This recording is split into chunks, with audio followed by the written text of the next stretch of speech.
ಇವತ್ತಿನಿಂದ ನಾನು ನಿಮಗೆ ನಮ್ಮ ಸಮಾಜದ ಮತ್ತು ಜೀವನದ ಬೇರೆ ಬೇರೆ ವಿಭಾಗಗಳಲ್ಲಿ ಉಪಯೋಗವಾಗುವಂಥ ಕ್ರಿಯಾಪದಗಳನ್ನು ಹೇಳಿಕೊಡ್ತೇನೆ ಒಂದೊಂದಾಗಿ.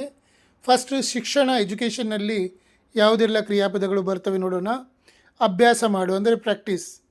ಈಗ ಬೋಧಿಸು ಟೀಚ್, ಕಲಿಸು ಟೀಚ್, ಕಲಿತುಕೊಳ್ಳು ಲರ್ನ್, ಅರ್ಥ ಮಾಡಿಕೋ ಅಂಡರ್ಸ್ಟ್ಯಾಂಡ್, ಅನುವಾದಿಸು ಟ್ರಾನ್ಸ್ಲೇಟ್, ಪಠಿಸು ಓದು ಸ್ಟಡಿ, ಪುನರಾವರ್ತಿಸು ರಿಪೀಟ್, ಪರೀಕ್ಷಿಸು ಟೆಸ್ಟ್, ಗುರುತಿಸು ಐಡೆಂಟಿಫೈ, ಸಂಶೋಧಿಸು ರಿಸರ್ಚ್, ಶೋಧಿಸು ಸರ್ಚ್, ಅನುಸರಿಸು ಫಾಲೋ, ವಿವರಿಸು ಎಕ್ಸ್ಪ್ಲೇನ್, ಸೂಚಿಸು ಸಜೆಸ್ಟ್, ಗಮನಿಸು ಅಬ್ಸರ್ವ್, ಮೌಲ್ಯಮಾಪನ ಮಾಡು ಇವ್ಯಾಲ್ಯುವೇಟ್, ವರ್ಗೀಕರಿಸು ಕ್ಲಾಸಿಫೈ, ಸ್ಮರಿಸು ರೀಕಾಲ್, ನೆನಪಿಸು ರಿಮೈಂಡ್, ಪ್ರಶ್ನಿಸು ಕ್ವೆಶ್ಚನ್, ಉತ್ತರಿಸು ಆನ್ಸರ್.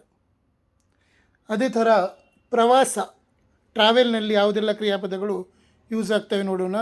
ಪ್ರಯಾಣಿಸು ಟ್ರಾವೆಲ್, ಸಂಚರಿಸು ಟೂರ್, ತಂಗು ಸ್ಟೇ, ಏರಿಸು ಏರು ಬೋರ್ಡ್, ಇಳಿಸು get down, ತಿರುಗಾಡು Rome, Daatu cross, ಅಡ್ಡ ಹೋಗು ಹಿಂದಕ್ಕೆ ಹಾಕಿ ಹೋಗು ಓವರ್ಟೇಕ್, ನಿಲುಗಡೆ ಮಾಡು ಸ್ಟಾಪ್, ಮುಟ್ಟಿಸು ಡಿಲಿವರ್, ಕ್ಯಾನ್ಸಲ್ ಮಾಡು ಕ್ಯಾನ್ಸಲ್, ಬುಕ್ ಮಾಡು ಬುಕ್, ಚೆಕ್ ಇನ್ ಮಾಡು ಚೆಕ್ ಇನ್, ಚೆಕ್ಔಟ್ ಮಾಡು ಚೆಕ್ಔಟ್, ಮಾರ್ಗದರ್ಶಿಸು ಗೈಡ್, ಹಾದಿ ಮಾಡು ನೇತೃತ್ವ ವಹಿಸು ಲೀಡ್, ಸರಿಸು ಸರಿ ಮೂವ್, ಮುನ್ನಡೆಸು ಪ್ರಾಸಿಡ್, ಹಿಂಬಲಿಸು ಫಾಲೋ, ತಿರುಗು ಟರ್ನ್.